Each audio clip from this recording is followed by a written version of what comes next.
Autoline After Hours is brought to you by Bridgestone Tires, your journey, our passion, and by Lear, a global leader in automotive seating and electrical systems. This is Autoline After Hours with John McElroy and Gary Vasilash, episode 344 for August 26 of 2016. The supercharger goes electric. Watch Autoline After Hours live at Autoline.tv every Thursday at 3 p.m. Eastern Time. That's 12 p.m. Pacific. You can subscribe to this podcast for free by searching for Autoline in iTunes, Stitcher, or YouTube. Well, Mr. Vasilash, here we find ourselves yet again doing an episode of Autoline. Yeah, but it's been a long time. We did it in Traverse City, and then last week I was in Virginia driving the new Kia Cadenza, which I want to talk about later. And, yeah, good. So finally getting back here, so back in the saddle. Cool, good. No, it's great to have you back in the studio. It's good to be here. I just flew in from New York. I mean, right. I haven't even been in here an hour yet. And we got to let everybody know Dave Zoia from Ward's Auto is with us. Hey, John, thanks for having me. Yeah, you bet. So I'm sure you've got some good cars to talk about later in the show as well. Yeah, absolutely. Cool. And so our special guest, we got to let everyone in the studio or in the audience know, is Matti Vint. He's the director of Powertrain Research and Development for North America for the supplier Valeo. And Matti, it's good to have you here on the show. Well, thanks for having me. It's my pleasure to be here. And you brought a car in, and this is what we always like. Now, it's a Lincoln MKZ, but under the hood is something very different that Lincoln does not yet sell, and that's, of course, this e-supercharger. So tell us what this is all about. Okay, so Valeo makes a range of powertrain products. Our main focus is on fuel economy.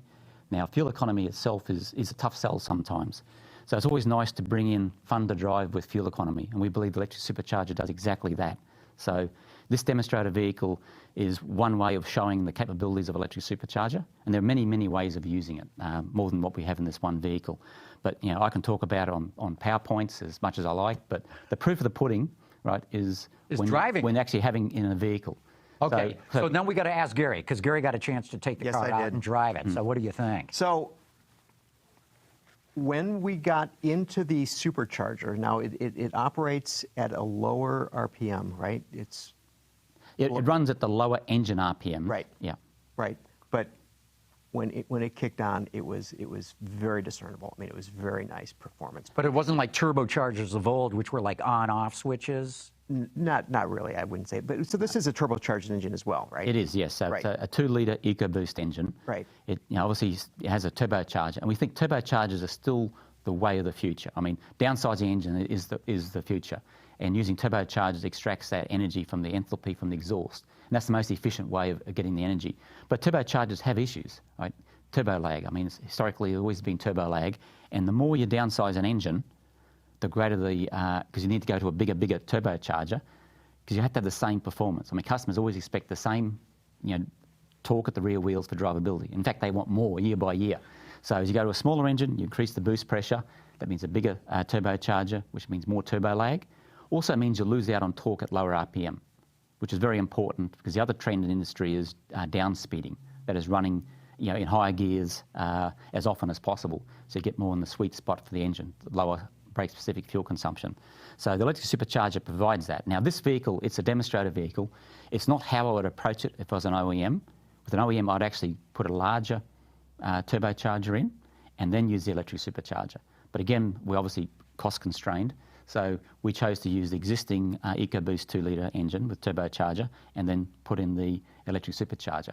Again, to get rid of the turbo lag, provide the extra torque. Now this one puts in about an extra up to 1.4 bars extra in terms of boost. So that's, I'm not sure what that is in PSI. I guess it's around about, what, 20 PSI. Okay, what's it in horsepower? Because I think that's what most of us would understand. How much horsepower would that add? We haven't actually tested it for horsepower yet. Okay. Again, this is still early days for this demonstrator vehicle. But if you look at torque, right, torque comes from putting in essentially fuel, right? That's energy and air, because you're running stoichiometric. So it comes down to how much air you put in, which comes down to pressure, right? So torque is proportional to pressure. So this is capable of putting in an extra 30% pressure. which is a lot. Can That's turn into significant. 30% torque. Correct. Right. Yes. Now this is just, we're talking about an electric supercharger here, so we need more power. So where does that come from? Well, again, this is part of what we call like a mild hybrid or 48-volt hybrid vehicle. So, again, if you look at engines of today, the best efficiency you get for an engine of today will not meet the 2025 regulations for CO2 coming forward. So they need some level of energy recuperation. And I mean, obviously, a lot of OEMs have been building, hybrids, plug-in hybrids, which are quite expensive. They're having a harder time selling, especially when the price of gas is low. This comes in at a low cost, so it's like the cheaper alternative. But it still is capable of collecting quite a lot of regenerative energy. Now, once you collect that energy, what do you do with the energy? You could take the energy in through, and this vehicle has what we call a belt starter generator. So where your alternator normally is located, there's an electric machine that does both starting the engine, it does regeneration, recouping energy, it provides some torque assistance, and also it operates more efficiently than a standard alternator. So it's actually like a high efficiency alternator. So there are a range of benefits for that. But again, coming down to your question, once you collect the energy, what do you do with it? You could put it back through that same motor. So if you've got, say, 2 kilowatts in of electrical power you want to use, you could put it through the motor. There's a little less than 2 kilowatts at the rear wheels because there's losses in the system. Mm-hmm. You put 2 kilowatts in electrically to electric supercharger, you'll get at least 12 kilowatts out.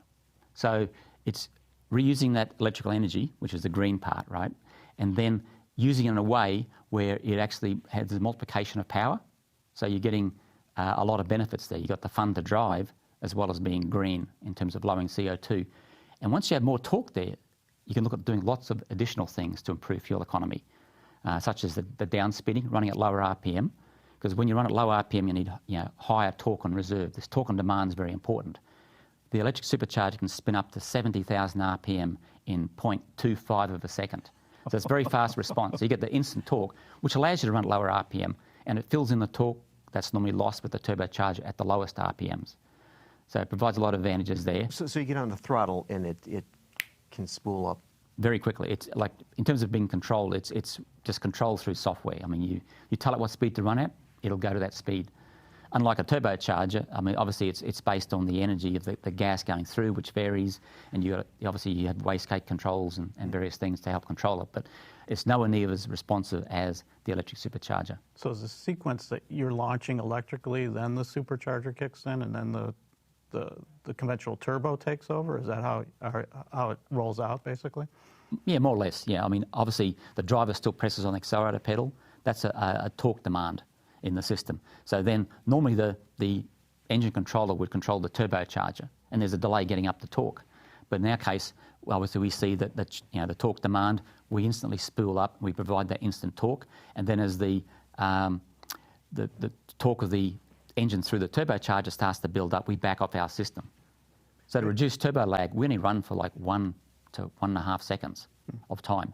But in the case of this vehicle, it's an internal combustion engine that is powering the vehicle. There's no electric machine that is driving the wheels. Correct. That's right. Yeah. So then you supplement that with this electric supercharger. Yeah. It puts the additional. It makes the engine work better, I guess. It provides more boosting, makes it much more responsive, and as I mentioned, to get rid of turbo lag, only runs for a very, very short time. So there's not much energy consumed at all. Mm-hmm. But if you want, you can also have it running, at the same time as your main turbocharger. So you've got compound boosting. That's when you get a lot more torque out of the system. Mm-hmm. That gives you a more sustained torque. So if you want to, say, climb a hill or overtake or whatever, it can provide the extra torque assistance. So you say the electric supercharger is only operating on average about 1.5 seconds? If all you're trying to address is turbo lag. Mm-hmm. And in a lot of cases, that's all you need, because you're driving along and you just tip in the accelerator pedal and you expect the car to take off. This thing spills up, it gets the pressure there, which gives you the torque. The engine's now running at higher load. There's now a lot of heat coming out of the exhaust. That makes your main turbo spin up much faster. So your main turbo is now running much better. And then this thing just backs off. It's not needed. So- it's so only when you- cases when you want really high torque levels where you have them both running together at the same time. So when you get on the throttle, it's more linear, not this lag then Correct. Yeah. as a normal turbo Yeah. is. And there are a lot of things that OEMs do to reduce turbo lag, with the vehicles, which are compromises, right? I mean, there's the torque converter on this vehicle. This one has a, you talk in terms of K factor, it's like slip. It's got a K factor of 235 and a torque ratio of 2. I mean, obviously, you want the torque ratio to help, the vehicle accelerate, but part of the purpose of the torque converter is when you tip in, the torque converter opens up, and that takes a little bit of time, which is another delay. Then the RPM builds up, and that gets the extra flow through the engine to make your main turbo kick in faster. With having an electric supercharger, you don't have to open that torque converter, or you can have less slip in the torque converter. And that has a number of benefits. If you're not opening the torque converter as much, you're not having that lost efficiency in slip. Also means your engine speed is lower, and your torque levels are high, and you get very good efficiency from the engine. You're more in the sweet spot of the engine. So there's a lot of benefits on the torque converter side, and also if you can stay in the higher gears for longer too. So you envision downsizing the engine then? Is that where you're going to get the Well, biggest- that's the trend in the industry, is to downsize. So yeah, that'll continue going, obviously to 2025 and beyond. So this is really a facilitator to help in the downsizing process, because turbos are great, but they still have some weaknesses. When coupled with electric supercharger, it makes a great combination. And then when coupled with the BSG, the belt starter generator, or any other, it could be a motor generator attached to your gearbox or differential, that also has a lot of synergies, because that gets this free energy, which is great, because now you've got a great way of using this energy with electric supercharger. The other issue with looking at simply a mild hybrid, where you've got a battery pack, you've got your e-machine, which is both a motor and a generator to collect energy, is that if your battery pack is low on charge, you can't run that e-machine to provide any torque assistance. Or if it's cold, you're in the Michigan winter, right? You can't use the battery until it warms up. With our system, you just run that e-machine to generate like an alternator. It provides the power direct to the electric supercharger, and now you've still got this 24/7 fun to drive. And customers really expect that. They can't have something that works one day and then not the next. They want to make sure it's repeatable and reliable. Okay, Matti, we've got a question here from Neil G. from Normal, Illinois, who says, what's the difference between an electric turbocharger and an electric supercharger? A good question. Sometimes there's no difference. It's just the terminology, right? People, they like the word turbocharger, so they put the word electric on it. I guess Valeo's response is that, look at the origins of the word turbocharger. A turbocharger is two main things. It's a compressor wheel and it's a turbine. And it's using the energy from the exhaust and compressing air. Well, our electric supercharger does not have a turbine. It's simply a compressor wheel with an electric machine attached to it. That's why we call it electric supercharger. Some people still call machines like that electric turbochargers, just because the name's been around and people are familiar with it. But there are some variations out there where they have a electric machine which goes between a turbine and a compressor. So there is some... We were looking under the hood of this vehicle, and we saw where the electric supercharger is located. And it looks to me as though you didn't have to do a tremendous engine tear-up, that it was basically something that was pretty simple to, simple for me to look at and say simple to you, but so it isn't a major architectural change that would need to be done by the OEMs were they to use something like this? Correct. Obviously we're developing a product, but you're only successful if the OEMs buy it and gets out into production. Mm-hmm. And obviously the development cost side of it's very important. The piece cost side of it's very important. So a lot of attention has been paid to get the cost down and make it easy to integrate. Mm-hmm. So this electric supercharger can be mounted anywhere in the air path. So it can be mounted right after your air filter, and you can have it before or after your low pressure EGR. You could have it mounted after your main turbocharger, and then before or after your high pressure EGR. So it's very flexible where it can be. It can be mounted on the chassis, as is in this vehicle, or it can be mounted on engine. If you've got a normal turbocharger, you've got a lot of restrictions. You've got, there's an exhaust side and there's an air intake side, and that obviously limits where you can put it and makes the packaging more difficult. We only have to connect to the air side. The other aspect with turbochargers is they run to very high RPMs, hundreds of thousands of RPMs, We purposely limited ours to 70,000 RPM for a number of reasons. We still get away with more conventional type of ball bearings. We don't have an external oil line coming into our system, which again makes it easier to plumb into the system, also lowers the cost. And by being at lower RPM, also we don't need exotic materials for our compressor blades and things like that. So it comes down to being flexibility of packaging and keeping the cost low.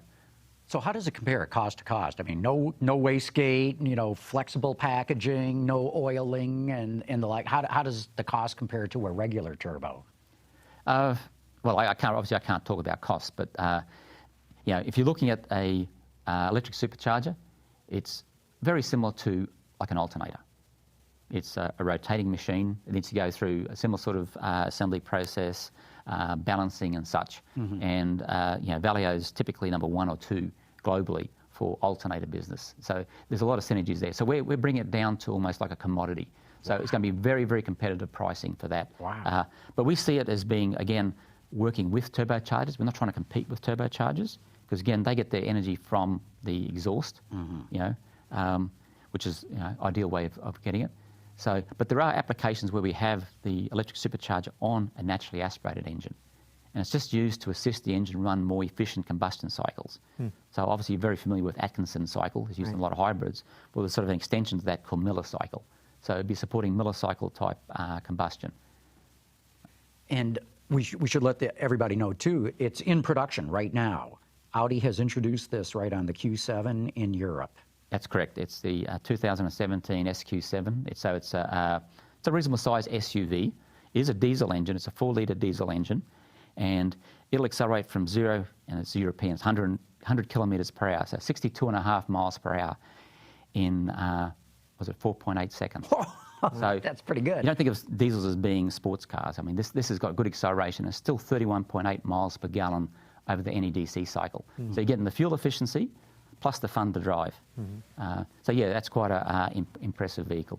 Now, one of the interesting things on this vehicle that we have here in the studio, the MKZ, was when I was driving it, that when I was at freeway speeds and I lifted, the engine shut off. Okay, yeah. Again, that's looking at the overall vehicle. So again, it's like a mild hybrid, but it's enhanced by the electric supercharger. So again, we have a belt-driven electric machine, which acts as an alternator, or a generator or a motor, and it provides starting of the engine. So when you come to a complete stop, most people are now starting to see vehicles have the start-stop systems. Now, typically, you come to a stop, and then the engine turns off and then restarts. And they're using more typical, starter motors, a bit more ruggedized because you're going from being, 30,000 starts to a couple of 100,000 starts for the life of the vehicle. But they're somewhat limited. Let's say you're coming down and you want to turn the engine off at speed, and then the engine speed's falling down. You cannot restart it until it falls in a certain speed range at the low RPM. So it doesn't really have what we call change of mind. With our system... That's a technical term, right? Yeah. Change of mind. Change of mind. So the customer wants to, decides to take his foot off the pedal and wants to shut the engine off, but then changes his mind, wants to accelerate again. Now, with the belt-driven systems, it's always connected to the engine. So number one, it can restart it at any time. The other aspect is it accelerates the engine much faster than a starter motor. Now, part of the problem with what you see in engines when you start is that as the engine speed comes up, it passes through a resonance on the engine mounts. So there's a little bit of vibration there. The faster you pass through that, the less the vibration. Now, with these belt-driven systems, these BSGs, it spins up very quickly, reduces the NVH. Now, when you're looking at highway speeds, as we're doing what we call coasting or sailing. We're going along the road, we take a foot off the accelerator pedal. There's a short delay in case the driver changes his mind. Then we actually turn the engine off. So engine speed comes down. As soon as you tap the brake pedal or the accelerator pedal, it restarts it very quickly and then it's actually a neutral gear at that point, and then it has to reconnect into drive. And it does it fairly smoothly. I mean, the system we have in the vehicle here is really for demonstration purposes. What we recommend for a production system is an electric fast-acting clutch in the system, rather than going through the automatic transmission, because there are some slight delays in the transmission changing gears. Yeah. Hey, we've got some more questions here. In fact, we've got a phone call that they're holding, but let's get to one of the questions first. Jim wrote in to say, what kind of battery are you using, lead acid or lithium ion? In our case, we're using an A123 8-amp-hour lithium-ion battery. So obviously, lithium-ion has some advantages in terms of the both the power density and energy density. I mean, you know, I think most industry that's moving towards 48 volts is really looking at lithium-ion. But there are some areas where weight isn't important. You're looking at trucks, you know, Class 8 trucks, and they're looking at using lead acid. No kidding. Because of cost, and it's still got, you know, quite good energy density. But they're looking at the hotel loads. So when the, you know, vehicle comes to a stop, they can still run, you know, their AC or whatever in the vehicle overnight. But yeah, for passenger vehicles and such, it's definitely lithium-ion. There are some applications that have also looked at ultra caps as well. Yeah. Very interesting. Okay, we've got a phone call here. Carmen, let's bring that phoner in. This is Clem Zarobsky at Delmont, Pennsylvania. I remember about 10, 15 years ago, there was an outfit selling an electric supercharger for Harley-Davidson motorcycles. Is this the same company that did it for motorcycles? Thank you very much. Okay, that was hard for us to hear, but one of the questions was Harley-Davidson did something along these lines? I'm not familiar with what they've done, but no, this is something totally different. But I mean, the overall development really started, you know, going back to like the very late 90s. If you look at the initial development, it's gone through time, lots of revisions. This vehicle has a Generation 3.5 unit in there, and Generation 4 is currently in production with Audi on the SQ7, and we're currently working on Gen 4.5 and Gen 5 systems, again addressing cost, packaging size and such. But I'm not familiar with the Harley one at all. So this is basically, though, predicated on being able to have the 48-volt system. Is that correct? I mean, you have a 12-volt system in this car to do the headlights and the HVAC and so on and so forth. But in terms of electric supercharger, I mean, is it a practical thing to have it with anything other than a 48-volt system? Yes. I mean, we do have a 12-volt version. We support up to 24. I mean, if you look at the Mazda iLoop type applications where they're using ultra caps, the voltage isn't fixed, it can go up and down. So we support those applications, and then 48 volts and even the high voltage applications. Higher than 48? Well, I mean, at the moment we don't see a real need for having the electric supercharger on hybrid applications. But if you look at hybrids, most hybrids have Atkinson cycle engines, which gives you the better efficiency. But there's still advantages in going to a millicycle or getting more performance out of a small size engine. So there's some benefits of electric supercharger even with hybrids. But again, because of the low price of gas and the higher cost of hybrids, it's not you know, in high demand. I mean, it's an area that we see longer term in the future, but currently we see the highest demand is for the 48-volt systems. I mean, if you look at electric supercharger, we have obviously a number of programs moving forward, Audi just being the first one. But the initial programs, if you try to just categorise it, it is for fun to drive. That's the main driver. So they're moving more to the 48 volts initially because that's the fun to drive. And then you look beyond that, the next use is really for simplification of your powertrain systems. If you look back historically, I mean, all the OEMs, particularly the big three here, you had your V8s. They were the high power ones. You had your V6s. They were the medium power. Then you had your i4s, which is your baseline. They were, you know, baseline power. Now, the approach being taken by some OEMs is to have one size engine, one standard design, and going through different levels of boost to give you the higher power. So your premium engine will just have higher boost pressures. And then you've got your medium power and your lower power. And obviously, the electric supercharger helps facilitate that type of move. You see, I mean, Audi's the first. Do you see the interest right now primarily Germans, or you know, what's the mood here in the U.S. for adapting 48 volts? Well, if you're looking at 48 volts, it's. I mean, obviously we started with the Germans. You know, obviously the Germans have high electrical load in the vehicle, and it's not just driven by like CO2. I mean, the electrical loads in vehicles is rising. There's more and more electrical equipment going on. There's a move now towards other components on the vehicle that provide benefits to the consumer, like in terms of body, like ride control, right? Like active suspension and such. I mean, there's a lot of new devices coming out that consume high power. You just can't do that with a 12-volt board net or grid in the vehicle. So, you know, and obviously the Germans were looking forward to what they see in the future. Their loads was fairly high. Once you pass about 300 amps with an alternator, you really got to look at going to a higher voltage level. So that's one of the big drivers there. So they were the initial ones pushing it, right, and getting it started. But China has the biggest demand compared to Europe. It's just, they seem to be leapfrogging, the technologies. They want to adopt the latest, and there's a lot of demand in China.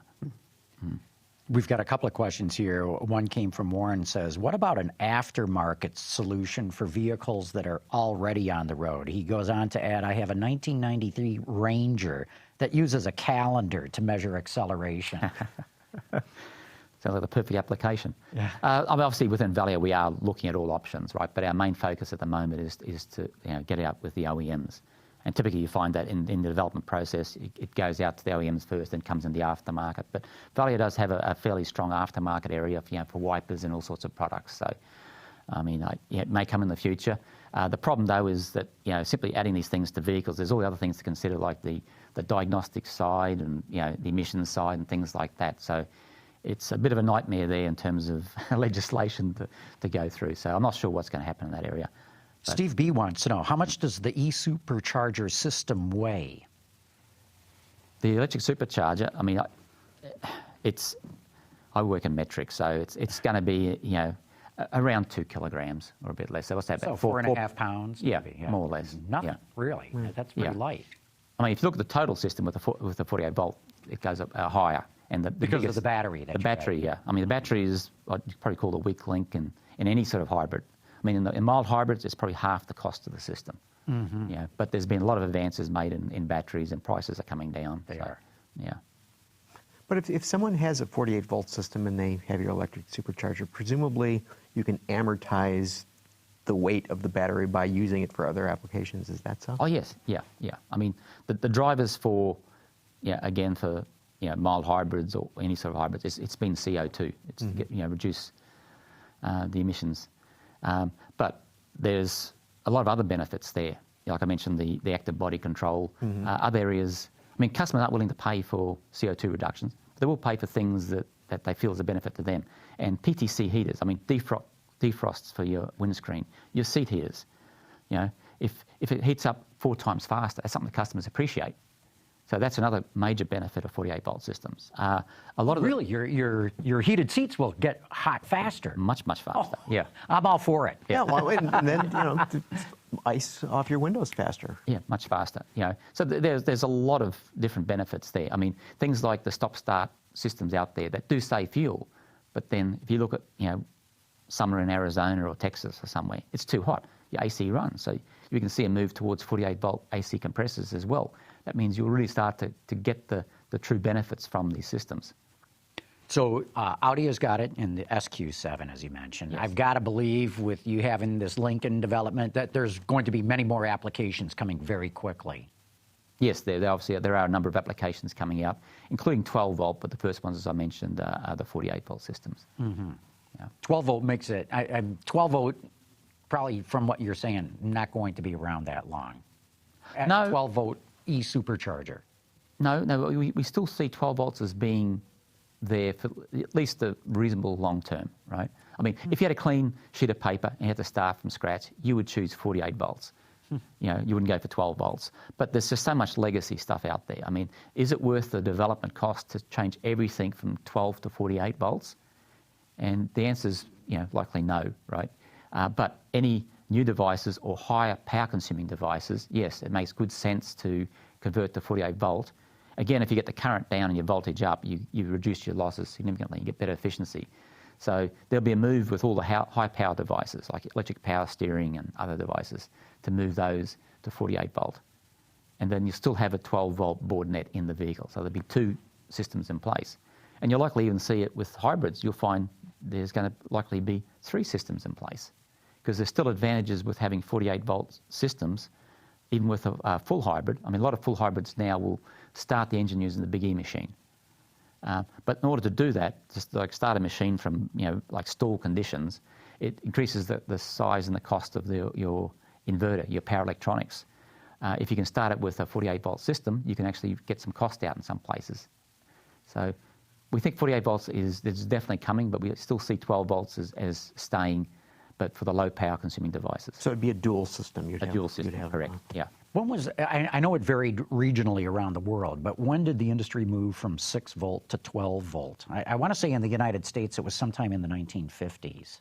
but I That don't. predates me, sorry. Yeah.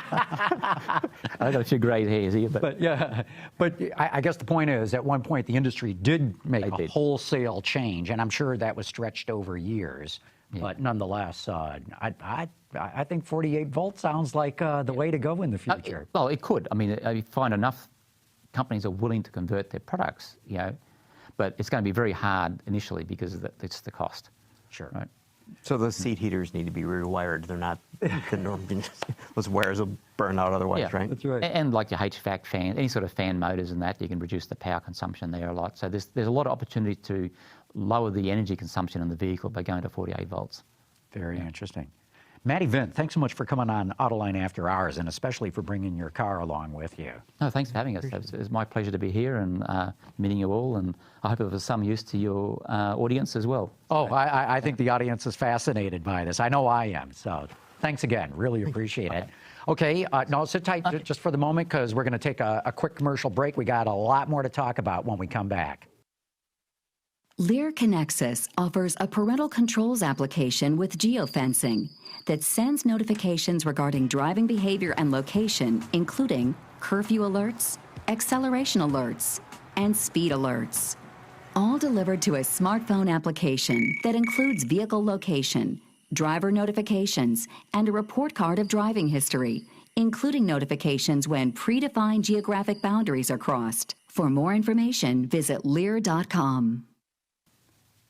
Okay, we're back, and we got to let everybody know. Matti, Vint is gone, but David Welch is here. I'm in the house. You are. Good to have you here again. Good to be back. Okay, but this is the part of the show where we got to go to Dr. Data. Okay, so Not Commander Data? Dr. Data. all right, Carmen, please bring up the first number. So Nothing kills it like Star Trek humor. Yeah. all right, so we have two numbers here: 21% down, 30% up. And a traffic light. And a What's the traffic, traffic light? The traffic light. So There's a reason for there's the a reason traffic for the light. traffic light. So what might this be? With a traffic light, I'm going to guess fewer red light cameras and an increase in rear-end collisions. Wow, you're very, very close. Really? You're very close.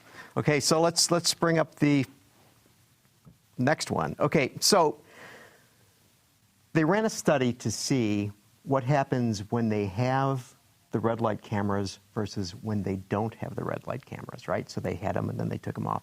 So you can see that the number of fatalities went down by 21% when they were using The cameras. right? So the next one. When Big Brother's watching, people pay and more exactly, and then what happens when Big Brother's not watching? Next, 30% increase in fatalities. So it begs the question that people are saying, well, gee whiz, I don't necessarily want to be watched by these cameras, and isn't this a violation of civil liberties and so on and so forth? But I mean, it's a tremendous delta. Now, presumably, there had to be warning signs that said red light cameras ahead, so that people were worried and they paid more attention, and then they took the signs away and everybody went sailing into the intersection. Like if you drive around in Scottsdale and places like that, I mean, there are signs as you're going into communities that say, red light cameras are in use. So I mean, yeah, there's an awareness. Can't you see those too? Like I think in the places I've seen them, there's like an extra rack or something above the lights. But there's so much stuff these days anyway, cameras and whatnot. I mean, not just red light cameras. Right. Yeah. I'm wondering how the people knew as well, and if.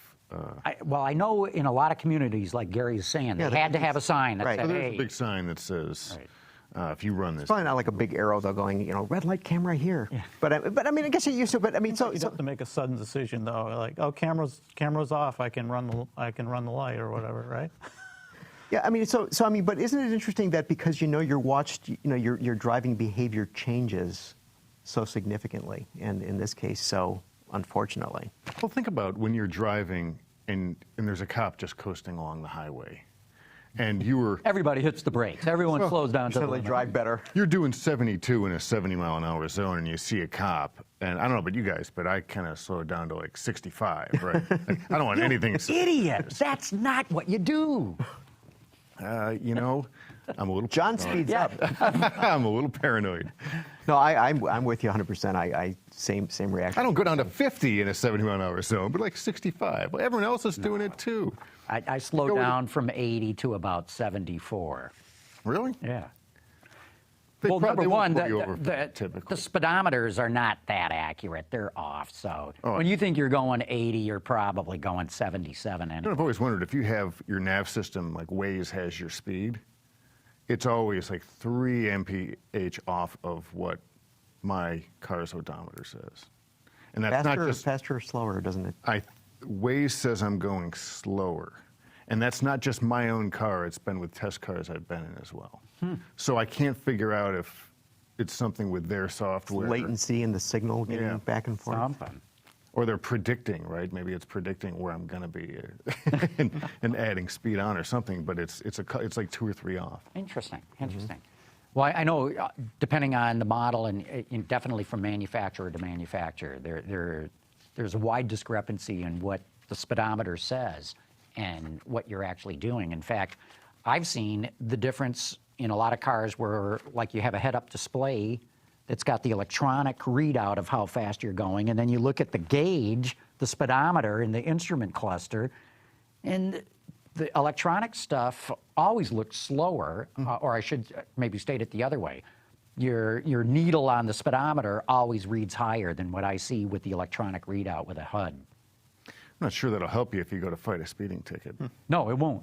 It won't. So I do slow down if I'm going 80. But I went and fought a ticket once, and this is my younger day when I used to get many tickets, and the office or the magistrate said, "You've had 7 tickets in 4 years. How do you explain this?" I said, "Perhaps I'm driving more."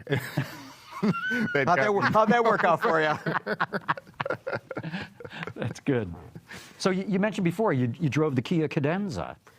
Yeah, and the week before that, I drove the Hyundai Genesis G90, and boy, I got to tell you that so Hyundai, of course, owns Kia, but there's a wall between the two, and it's a manufacturing combine, basically. And but I mean, it's very interesting to me, and I think want to know what you guys think about this. But you see Hyundai just basically saying, you know what? We're going to go in the luxury market, and we're going to go in a big way. We're going to have 6 vehicles that have the Genesis badge by 2021. We're going to, provide the same sort of luxury that anyone expects from a German car or from a Japanese car. I mean, they were very, very emphatic that they were looking at Lexus and saying, it took them 10 years, and we're going to try to do it somewhat faster, but we realize it's going to take a long time to do this. And then the Cadenza, which is now, they have Kia has the K900 higher up, and then the Cadenza is sort of the Buick of their lineup. But I mean, very nicely executed. It seems to me that it could be competitive with a vehicle like the MKZ, not that MKZ, but an MKZ. And and again, if you look at the numbers that they're selling Cadenzas in the United States, it isn't that many. Now, this is the 2nd generation of the vehicle. They've had the vehicle in market for 3 years, a new car, okay?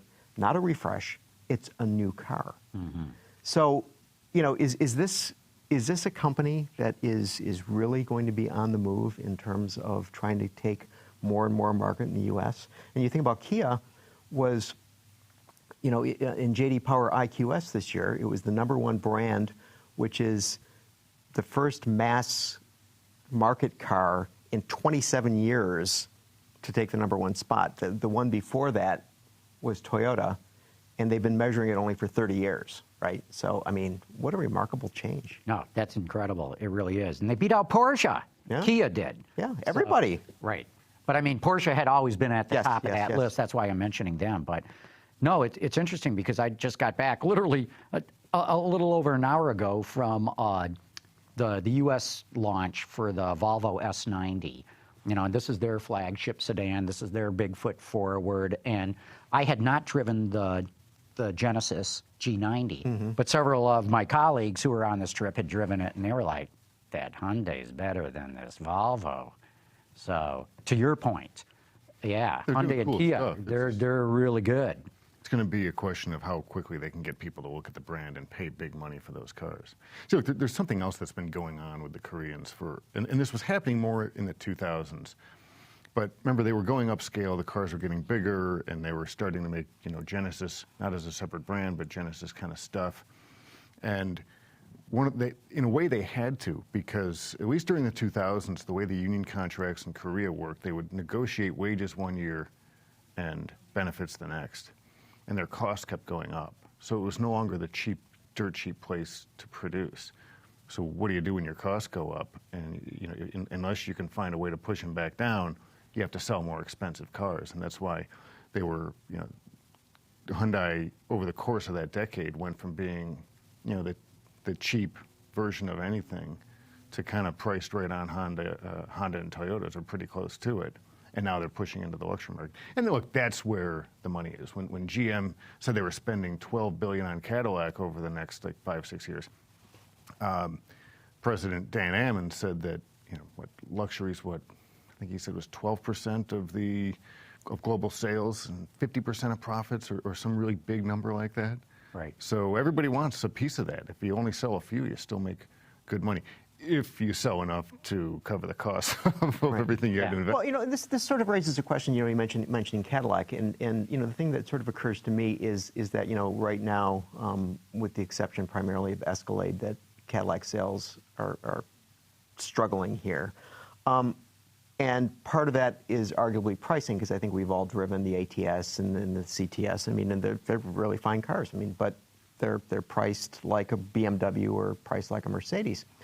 And I talked to Dave Zuchkowski, which we had on the show from Hyundai. And so he's the number one guy. So Genesis is under him, and and he had they have a real awareness in terms of what's going on in terms of companies like Cadillac in terms of pricing. And you got to believe that when this Genesis pricing is announced, that it's going to be value, right? And therefore it will become more appealing to someone who's in that segment. And then as they go forward, they're going to have, they'll be bringing out a crossover and a sports sedan and so on and so forth.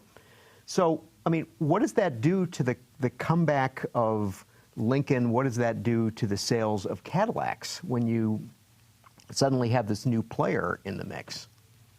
Makes it harder. Yeah. Yeah. The market's just so crowded, and don't forget Alfa Romeo coming with more cars Romeo's too. coming too. Look, it's a luxury car with a snooty brand and good design, and it's going to have performance. And I've thought in a lot of marketing people will tell you this. It's not always, if someone's buying a 3 Series, it's they're not always shopping an A4 NSC class. They're thinking, I've got $40,000 to spend. What can I get? And they'll look at SUVs. They'll look at a bunch of stuff that you wouldn't think is like for like. This is how much money I can spend on a car. What can I get for it? So I think that will affect Cadillac and Lincoln to a certain degree. Now the other question is, how much cross shopping is there between those brands? And that's a little tough. There are a lot of domestic loyal customers who still buy Cadillacs and still buy Lincolns. But for the person who's generally out there, it's going to be more competition to get that volume. Oh yeah, and then you got all these new startups, the Faraday Futures and the Leicos and everybody else coming in. That luxury segment. Oh, look at the luxury brands really this under year. pressure. BMW's down 8% this year, and in the U.S. market. Yeah, in the U.S. market. It hasn't been great. Last year was. Frankly, I don't think there are fewer luxury buyers. I think the sales race last year, there was a lot of pulling ahead going on with sales and getting people to buy cars in 2015, and they got their car now. They don't need to go buy a new BMW or Mercedes or Lexus. That's true. Well, they mentioned that the last time there was a new luxury brand was Tesla. Now, I remember the last time you were on the show, you had interesting things to say about Mr. Musk, who had a big announcement this week about the new batteries for the Tesla. So what do you make of that? Well, we had an interesting day because... Well, hold on. For those who didn't hear, what was the announcement? Well, I shouldn't assume that everybody knows everything. Very true. So Tesla, everybody reads this stuff. So they're going to be offering a 100 kilowatt hour battery pack. Now, their highest before had been a 90 kilowatt hour battery pack, and this is something that you can get for your Model S or your Model X. And so basically what this is going to do is, so for the Model S, it'll extend the range to 315 miles before you need a charge, which is 315, correct. 315. 315. At 270. This is for the ludicrous mode. It was at 270 before.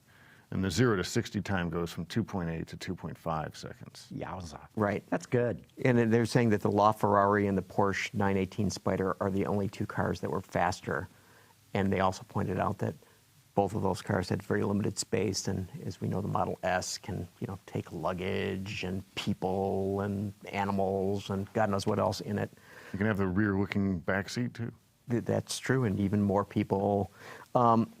So basically, Tesla customers who have ordered a P90D Ludicrous but not taken delivery can upgrade the 100 kilowatt hour pack for $10,000. So, So $1,000 per kilowatt hour. And yeah, or let's see, existing customers who have cars who want to upgrade can upgrade for $20,000. And the part of the rationalization for the extra money is, as they're used, 90 kilowatt hour pack will have to be recycled. So it's a recycling fee. I wonder if there are other parts in there too that you need to upgrade. Well, they were saying something about the cooling had to be modified for that, and but I thought that so in the announcement, which of course was that Elon posted it in his blog, said, and this is just made my head explode when I read it. While the P100D Ludicrous is obviously an expensive vehicle, we want to emphasize that every sale helps pay for the smaller and much more affordable Tesla Model 3 that is in development. Without customers willing to buy the expensive Model S and X, we would be unable to fund the smaller, more affordable Model 3 development. So my question is, how many people who want to go from 0 to 60 in 2.5 seconds say to themselves, but that guy down the street really might want a Model 3 someday. So I think I gotta do my part. I got to pony up with a new battery. I got to do my part. Yeah, that's brand. I think, when they can get that attention from knocking, would you say 0.2 of a second off of there? 0.3. Yeah. I mean, if the Mustang knocked 0.3 of a second off at 0 to 60, would there have been that much press? Would the analyst community care? Well, and think this was interesting. The stock went up 2.5%. That day after Elon tweeted that there was product news coming. Now, once that product news, this battery upgrade came out, all of that it gained that day was almost always given back, and it ended up being like up 0.8% that day. But somebody made the money on the rise. Yeah, right. Well, sure. And somebody made the money on the drop. But it's that, Elon is a master at playing with... well, look at the upsell on this, or the upcharge. What's his battery cost now? $240 per kilowatt hour, something like that. So he's making them for $240 and selling it for $1,000. That's pretty good. That's helping fund the Model 3. Well, and he didn't even mention the polar bears. But look, the interesting thing about this that he said on the conference call is getting that extra 10 kilowatt hours and getting the extra performance in terms of range and speed that he talked about he said, while it may only be 10 kW over the 90, it's like, in terms of degree of difficulty, it was like a 50% leap. He said they're pushing the theoretical boundaries of what they can do at the moment with that battery technology. Right. Well, he was saying that it was because it's basically the same size, and so he's saying that in order to go beyond that, they would need to have a new form factor for that battery. But okay, what do you think the reaction was at places like General Motors, who will be going with the Bolts? That suddenly here's this guy now, he's saying 350 mile range, and GM's talking about 200, and here's this guy who's just trumped it again.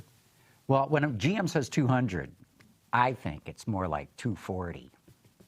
And and who knows what else they've got in their pocket. The Bolt is going to be, what, 40% the price, 30%, a third the price of a Model S. Well, and we're also, by the way, we're talking about the Model S P100D ludicrous version. which is, that's a well over $100,000 car. Right. And the Bolt is much cheaper. But it does, they haven't said 300 miles of range for the Model 3. They really haven't told us what it's going to be yet. But I doubt it'll be that high just because you're talking about a smaller battery within the car. Unless, look, in the next 18 months or however long it takes them to get that car out, they really get some breakthroughs or some advancement in power density and so forth. So you're being brought along here because now you're saying it may be out in 18 months, the Model 3. You got that? Yeah. Just write that down. I said, or whatever, however long it takes, because we don't know. I mean, Elon sort of himself jokes about missing deadlines on product all the time and being late for press conferences and everything. Okay, another thing that you had on the list here, Gary, Delphi and Mobileye. Yeah, so here you have two automotive suppliers. Well, okay, so Delphi, clearly automotive supplier, longtime automotive supplier, and then Mobileye, a sort of, how would we call this? Startup. New technology automotive supplier. Sure, there you go, yeah. That, and I find this to be very interesting. So you have this announcement that they're going to come out with, they're going to co-develop an autonomous drive system that they will then sell to OEMs as a package. And so this will include your radar and your camera system and the logic and so on and so forth. And, and you think about it, I mean, almost any system on a car today is built by a supplier and not by the OEM. So, here we have this situation where, a long time automotive supplier who knows how to make automotive grade things and knows what the reliability and so on needs to be. And then you have this new tech supplier that, both coming together and says, okay, we'll have this package. So the question that I sort of have is that, remember when Sergio Marchionne was saying that basically autonomous systems are going to basically be commodities because the consumer won't know the difference, right? I mean, it's going to operate the same way, presumably. And therefore, he didn't see much point in spending a lot of time, effort, money. Well, this is the guy, right, who says, I don't have the capital and I got this big debt load and everybody should merge together because... But if these guys come out and they basically have this package, I mean, I think he's validated. He could be, except that, he also talks about engines being commoditized, and I don't see him getting rid of them anytime soon. Well, he's validated in that one claim that this could be commoditized. Right. This actually flies in the face of his whole talk about merging, because now you have two suppliers who are not only going to jointly develop and sell a system that anyone can use. Look, this was really good news for Subaru and Mazda, right? Because they don't have megabucks like GM and Google and BMW and Mercedes to develop these big expensive systems. But if they can really put out this system that's, it was more camera and radar than lidar based, so it's a cheaper system, and they think they can get it to market faster by working together. This says that actually you don't need to merge every car company up to have tomorrow's technology. Could be right. Now, be right. For battery, maybe you do, but there are joint ventures on battery, and suppliers work on batteries. For fuel cells, GM works with Honda. There are partnerships all over the industry that you can have without merging up. The reason I think this, to a degree, flies in the face of what Sergio was saying is that there are ways to do it without merging. And automotive, as we know, automotive mergers haven't worked. And really, let's face it, they want somebody else to come in and take care of a lot of their problems. Just buy them out, right? And buy out, buy out him, buy out the. But I think what Gary's getting back is it's a make-buy decision. Is this critical that I, the automaker, have to develop this in-house? Or should I just go buy it from the suppliers? Ford and BMW have already put their stake down. They believe it's critical that they develop their own system. And interestingly enough, BMW has formed a consortium that includes Mobileye and Intel, by the way. And Ford has come out and said, no. We think we got an advantage here, a competitive advantage. And I remember talking to this woman that I know that works out in Silicon Valley with Electrobit, which was bought by Continental, which, by the way, is trying to put together another consortium yet, who said, where we're going to in the future is, of course, autonomy is going to be something that's going to be marketable. And the argument or the bragging rights in the future are not going to be that my car has more horsepower than yours. It's that my car is more autonomous than yours. And I do see where in certain situations, we've talked about this before, you go to a tailgate party at a football game and the guy wants to, tell you where to go park. Well, does your autonomous car know how to follow? Well, maybe Ford and BMWs will, and maybe this Delphi Mobileye will not. So I think it's going to be fascinating. Yeah, I mean, I think if you take it out to its inevitable conclusion, he's right. You know, I mean, if cars completely are automated and all you do is sit there and read the paper, then at some point it becomes a commodity. But to me, that's so far out that there's going to be room in the middle for what you're talking about, and they're not going to all operate the same, and they're not going to have the same features. And for the next, whatever it is, let's say it's 15 to 20 years, here's a case where I think first mover advantage could be really big, because if you have a luxury car that for $5,000 has autonomous drive, even if it's an M5, and the owner knows that whenever driving gets boring, he's on the highway, stop and go traffic, they can just let the car do it, and only one other brand or no other brands have it, for that 6 months or 12 months where you're really good at it, that's a big sales advantage and probably a big profit center as a high-priced option. And as you get that real-world experience of working with your customers and analyzing the cars, you can push the next one and the next one. Now, it'll get to the inevitable conclusion where it's a commodity, but how long is that? And we don't know. But look, Tesla had this system that was beta tested and doing just great for months until somebody died. And now they've got to go back and, keep working with the system and make sure that doesn't happen again. But do they have an advantage here in the sense that it's a core part of their brand that they were the first ones out there with great technology? I would argue that's kind of part of all of Tesla's DNA, is that they are first to do things that are really cool, and a lot of the things they do are things that the big companies either said couldn't be done or just won't do because you can't make a profit doing it. And they just have this daring do about them because they beta test autonomous drive, and they've got electric cars that go to 0 to 60 in 2.5 seconds, and it's just all part of their brand now. And it works really well for them. They just don't make any money. Well, somebody just announced today they've already, I think it was today or maybe yesterday, they just launched an autonomous car service in Singapore. Yeah. And I know Delphi's working on it, but this was somebody who beat them to the punch. Autonomy. Yeah, I've never heard of them. It's a spin-off from MIT, and there's a certain section in Singapore where they're operating these. So you got to do something with those Mitsubishi electric cars, and so that's one of the things they're doing with them. And Was IMEAVs? Yeah. Oh, wow. And so they I know have an owner of one. So, I know the guy. The one in the world? And they're also using Renault Zoes, so both electric vehicles that they're doing this. And so apparently this is one of those deals where people got invited to download the app on their phone, and they could order one of these cars. Now, they were having Autonomy engineers ride along with them, but I mean, it was completely autonomous, and so this is on city streets. It's not in. So that's got to be the first in the world, They right? said it's the first in the world, yeah. But the same isn't Volvo in Pittsburgh or something with. Well, with it's going to be. They're going to do they made that announcement that they're going to do.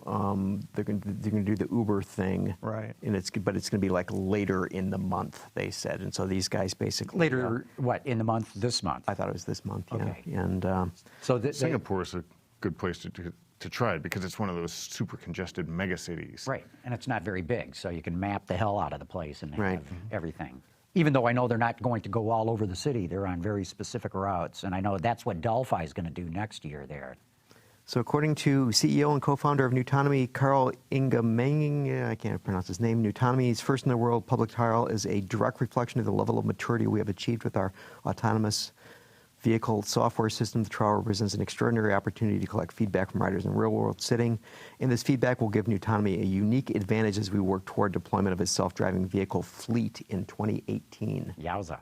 Well, and then the Delphi announcement with Mobileye was 2019 that they would have it. So, I mean, this is really coming Well, Delphi quickly. thought was starting next year, and I think they're using Audis, and then they want a purpose-built car by 2019, and no driver, because they're starting same thing with a human being behind the wheel, just so nobody gets too 19 worried. seems to be the time period when everyone is going to have some kind of autonomous car out there for retail or for use with a ride-hailing service or something like that. Yeah, well, I don't think the cars will be available for retail, and then BMW and Ford are talking more like 2021.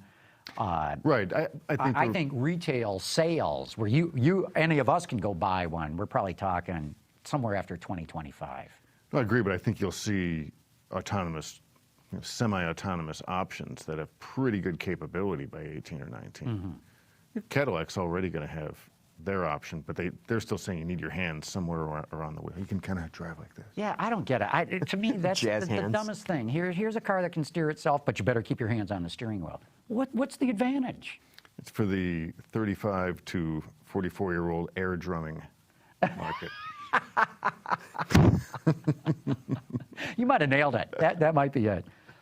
Hey, we're coming up to the end here, but we got 3 really quick questions. Roll Tide from the audience wrote in to say, why was the Bolt ordering and production pushed back a couple of months? I hadn't heard that. I hadn't heard that it was either. Heard that either. No. Okay. And then Right Knight wrote in, because last week we were talking about mid-engine vets and what they could do with the Corvette brand and take it, and he says, no Corvette SUVs, and this is all cap, for all that is holy. So just wanted to squeeze a couple of comments and questions in from the audience before we wrap up. Isn't it the same people, though, that basically were saying that there'd be no Porsche SUV? How'd that work out for them? Yeah. Porsche's laughing all the way to the but bank. GM doesn't need to make a Corvette SUV because they can sell super expensive SUVs with Cadillac and GMC for that matter. They have brands that do that and do that quite well. Cadillac has a lot of problems, but selling Escalades is not one of them. Yeah, but just think of a really fast one, though. You could do a V-Series Escalade if you wanted. This is a lot of mass to move. Right. Hey, they had what was it? They had a Trailblazer SS that was pretty fast. Yeah. There you go. Well, if you remember before that, they had the Cyclone and what was the other one? Yeah, based on the midsize truck. Yeah, it was based on like a Jimmy and Typhoon. Yeah. And that thing was wicked fast, and it was all-wheel drive. What what is it? The Durango? What's the performance SRT. version? Yeah, that's right. It's an SRT. That's a blast to drive, and it goes like a scalded dog. That's an awesome SUV to drive. Well, there's some good ones there. But anyway, time to wrap it up, guys. So, Dave Zoia, thanks so much for stopping by. Really appreciate having you here. David Welch, great to have you back as always. Always great to be back. Cool. And Gary, we'll keep on doing this. Yeah, next week maybe. Okay. Sounds like a plan. Thanks, everybody, for having tuned in. Autoline After Hours is brought to you by Bridgestone Tires, your journey, our passion, and by Lear, a global leader in automotive seating and electrical systems. Visit our website, Autoline.tv, where you can watch us live Thursday afternoons. Get your daily fix with Autoline Daily and in-depth analysis and interviews with Autoline This Week. There's all that and much more at Autoline.tv.